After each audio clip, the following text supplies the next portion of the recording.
педагогтердің өз лауазымына тағайындауға конкурс жарияланған. Бізге конкурс құжаттары қабылданды. Бізге қазір конкурс бойынша хабарландыруымызда директордың ғылыми әдістеме жөніндегі орынбасары бір бойынша осы лауазымына бізге өтініш білдіріп тұрған қазір Бекжанова Махаргүл Жұматайқызы. Саламатсыздар. Конкурсқа түсесіздер. Мен өзі биология пәні мұғалімімін. 17 жыл мұғалім болып мектепте. Басқа уақыттарда осы Алматы қаласында қазір уақытта Қарасай ауданы Күрен Тоғанбай мектебінде жұмыс жасаймын. Оған кейінгі лауазымдық жұмыстарым бар. Өндеу өткен 31 жыл. Бірінші зерттеуші, педагог зерттеушінің директордың құрылыс орынбасары жөнінен, үшінші дәрежелі модератор біліктілігі бар. Енді жалпы Махаргүл Жұматайқызы біздің критерий бойынша барлығына сәйкес келіп бағалауға қарастырылып. Қандай біліктілік арқылы жұмыстарына өттіңіз?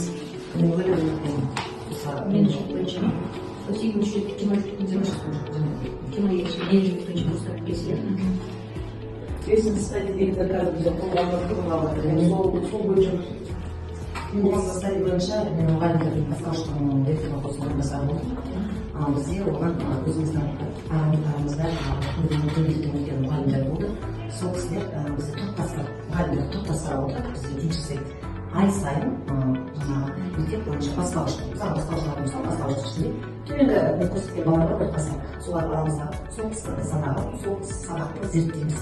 Сосын сол қасқа сабақ берген орыс тілі, ағылшын пәнінің мұғалімдері міндетті түрде бізде сабақтарды көрсетеді. Жеке жоғары мәселеде сондай енді мен барлығы өзіміз қатысып бізде жоғары әлемдік білмейміз енді жаңа сіздер бастаушылық заң жөніндегі тәртіпбанда деп түсініп барлығымыз мейрамға специалист бар бәрін төлеп жұмыс жасаймыз.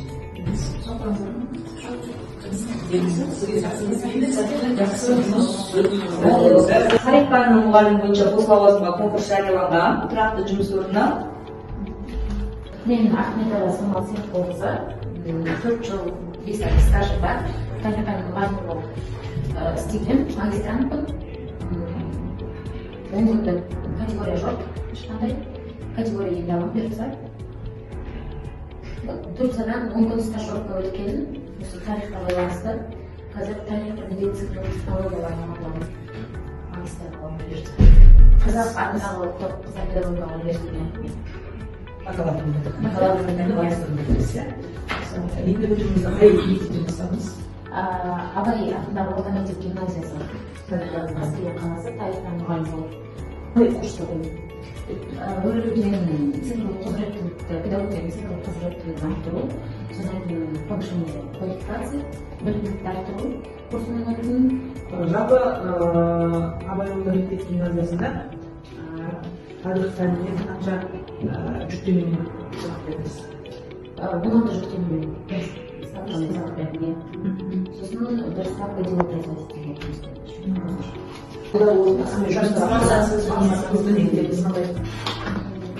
алдағы уақытта оқушылар мен жұмыс жасау, ары қарай олардың білімдерін жетілдіру самый мақсат. Содан кейін көптеген осы жаңадан еніп жатқан программалармен немесе тесттармен жұмыс жасатып, ары қарай білімдерін көтеру оқушылардың. Қандай платформалармен жұмыс жасап білесіз? Платформалардан WordArt бар, Nearpad бар, одан кейін виртуальный лабораториялармен жұмыс істеймін. Мен Жиенбай Қошқарбайқызы, ағылшын пәні мұғалімімін. Стажым жоқ, пока оқытым жоқ. Шымкент университеті 2020 жылы Жас маман. Осындай біліктілігімді арттыруға тиіс болдым. Оқушылардың біліктілігін, білімдерінің деңгейін көтеруге өз үлесімді қосқым келеді. Тәрбие жөніндегі үлес қосқым келеді.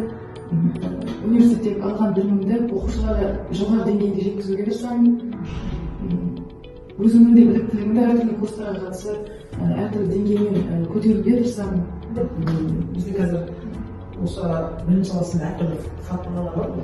Солардан қайсы платформалармен жұмыс жасап көрдіңіз? Ойын ұйымдастыру арқылы, мысалы бір карточкамен ойындар арқылы, сосын сөз жаттау арқылы. Компьютер есть қой? Excel, Word, бәрі жұмыс жасай аласың. ең ақылға деген серт болса 2019 жылы түсіп, жерде 2021 жылы бітірдім. 21-де село Шамалған мектебінде істеймін. Онда колледжға келген себебім осы орындарда келдім. Пәнім орыс тілі болғанда, орыс тілі пәнім, орыс тілі әдебиеті. Қай университет бітірдіңіз? Бірінші сыныбымыз бар ма? Бірінші сыныбым жоқ, жас мамам бізге қорғай.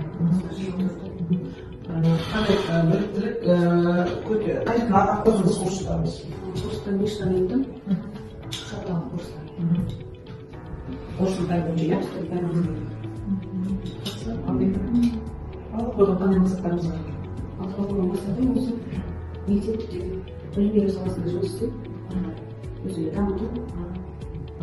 Осы болып жатқан формалардың ішінде қандайлардың жұмыс жасаймыз? Сіздер жасалса ғой қазір қандай? Күнделік кезде басқа да штаттар жасау, екі адаммен жұмыс жасау. Қандай әдістеміз?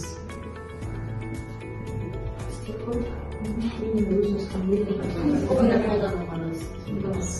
ромашка ісі, бұл әртүрлі ісі. Күнделік кезде жақсы білесің. Күнделік кезде